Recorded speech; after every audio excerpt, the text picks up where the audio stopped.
नमस्कार।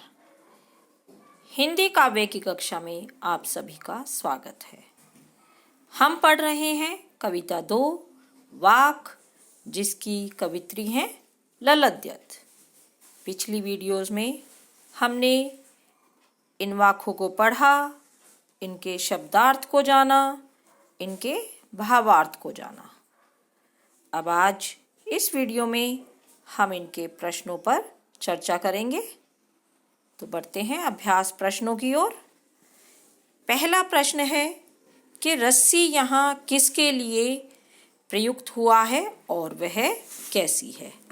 पहले वाक्य में हमने पढ़ा था, ठीक है। रस्सी कि यहाँ जो रस्सी शब्द का प्रयोग है वह सांसों के लिए किया गया है कि जिस प्रकार कच्चे धागे से बनी रस्सी कमज़ोर होती है और वह कभी भी टूट सकती है, उसी प्रकार हमारी सांसों की डोर भी कभी भी टूट सकती है। उसका भी कोई भरोसा नहीं है कि हमारी सांसें कब रुक जाए, हमारा जीवन कब समाप्त हो जाए। अर्थात रस्सी यहाँ सांसों के लिए प्रयोग किया गया है और वह कच्ची है, अर्थात उसकी डोर कभी भी टूट सकती है। प्रश्न 2, कवित्री द्वारा मुक्ति के लिए किए जाने वाले जो प्रयास हैं वे व्यर्थ क्यों हो रहे हैं। कवित्री ने कहा था कि व्यर्थ हो रहे प्रयास मेरे। अब जो मुक्ति पाना चाहती है और उसकी अपनी मुक्ति के लिए वह जो भी कार्य करती है, जो भी प्रयास करती है, वे व्यर्थ हो रहे हैं। किस प्रकार, उसी पर हम देखते हैं कि जिस प्रकार मिट्टी के कच्चे बर्तन से पानी का रिसाव होता रहता है, उसी प्रकार जो हमारा शरीर है उससे हमारे सांसों का या जीवन का भी रिसाव होता रहता है। और कवित्री को लगता है कि ईश्वर को पाने के लिए जिस समर्पण या जिस भक्ति की आवश्यकता है उसमें अभी कुछ कमी रह गई है।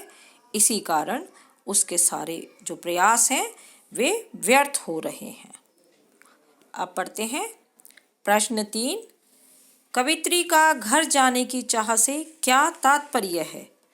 यहाँ पर घर का अर्थ है ईश्वर का घर, कि कवित्री का घर जाने की चाह से तात्पर्य ईश्वर के घर जाने से है।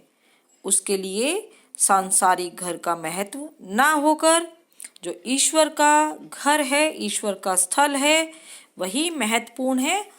अतः वह केवल ईश्वर को ही पाना चाहती है। प्रश्न 4 में हमें भाव स्पष्ट करने हैं। पहला है कि जेब टटोली कोढ़ी ना पाई।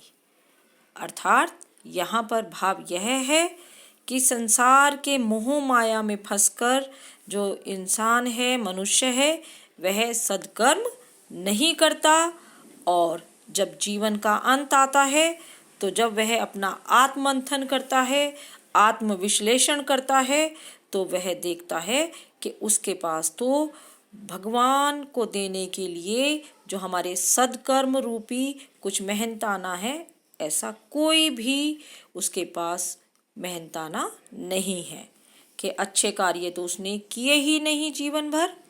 और अंत समय आने पर यदि भगवान उससे इस भवसागर रूपी जो हमारी सागर है उसकी पार करने की उतराई मांगता है, तो हमें देने के लिए कुछ भी नहीं है। अर्थात सारी उम्र उसने अपने मोह माया में फंसकर ही कोई सद्कर्म नहीं किया। अगला है खा खा कर कुछ पाएगा नहीं, न खाकर बनेगा अहंकारी। इन पंक्तियों का भाव यह है कि ईश्वर को प्राप्ति के लिए अलग अलग रास्ते हैं, उन पर आगे बढ़कर हम ईश्वर को प्राप्त नहीं कर सकते। अगर हम भक्ति का कोई भी मार्ग नहीं अपनाएंगे तब भी हम अहंकारी हो जाएंगे। और यदि हम इस सांसारिक मोह माया में फंस जाते हैं तब भी हम उस ईश्वर को नहीं पाते। यदि हम कोई योग तपस्या करते हैं, कोई व्रत करते हैं, कोई योग साधना करते हैं, तो उससे भी हमारे अंदर जो है क्या अहंकार उत्पन्न हो जाता है। तो हमें ईश्वर को यदि प्राप्त करना है तो केवल हम संभावी होकर ही उसे पाया जा सकता है, जो बाहरी आडंबर है उनके द्वारा नहीं। तो अब चलते हैं प्रश्न 5 की ओर कि बंद द्वार की सांकल खोलने के लिए ललद्यत ने क्या उपाय सुझाया है। ठीक है, तो बंद द्वार अर्थात जो ईश्वर को पाने का द्वार या रास्ता अभी बंद है, उसकी कुंडी खोलने के लिए कवित्री ने अपनी जो इंद्रियां हैं उन पर काबू करने और संभावी होने का उपाय हमें सुझाया है। जब हम सभी को समान दृष्टि से देखेंगे तभी हम ईश्वर को पा सकते हैं, अर्थात उसे पाने का जो रास्ता है वह तभी खुलेगा जब हम अपनी इंद्रियों पर काबू कर लेंगे और हम संभावी हो जाएंगे। प्रश्न 6 यदि हम पढ़ते हैं, ईश्वर प्राप्ति के लिए बहुत से साधक हठ योग जैसी कठिन साधना भी करते हैं, लेकिन उससे भी लक्ष्य की प्राप्ति नहीं होती। यह भाव किन पंक्तियों से प्राप्त हुआ है? आपको ये पंक्तियाँ यहीं से अपने छांट कर लिखनी है। जो आपका तीसरा वाक्य है कि आई सीधी राह से गई न सीधी राह, सुषुम सेतु पर खड़ी थी, दिन बीत गया दिन आहा। तो इन पंक्तियों से यह भाव आपका स्पष्ट होता है। अब चलते हैं प्रश्न 7 की ओर कि ज्ञानी से कवित्री का क्या अभिप्राय है। यदि हम अंतिम अपना वाक्य देखें तो वहाँ बताया है कि ज्ञानी कौन होता है। ज्ञानी से कवित्री का अर्थ उस ईश्वर के साधक से है, ईश्वर का जो भक्त होता है जो स्वयं को पहचान ले, अर्थात अपने गुण और दोषों को जान ले और जानने के साथ साथ अपने दोषों को दूर करता है, वही सच्चा ज्ञानी कहलाता है। वह जातिगण भेदभावों से परे है और जो सत्कर्म है उन्हीं में वह लीन रहता है, वही सच्चा ज्ञानी कहलाता है, उसी को ईश्वर की प्राप्ति होती है। अब हम चलते हैं प्रश्न 8 की ओर कि हमारे संतों भक्तों और महापुरुषों ने बार बार चेताया है, अर्थात सावधान किया है कि मनुष्य में परस्पर किसी भी प्रकार का कोई भेदभाव नहीं होता, लेकिन अब भी हमारे समाज में भेदभाव दिखाई देता है। हम देखते हैं कि समाज में सभी को एक समान नहीं समझा जाता, ऊंच नीच और जाति पाति का भेदभाव अभी भी हमारे समाज में है। तो अब इसमें प्रश्न पूछा गया है, क्या आपकी दृष्टि से इस कारण देश और समाज को क्या हानि हो रही है कि हम सभी को समान नहीं समझते? इससे देश और समाज को हानि हो रही है, वो कौन सी हानि है?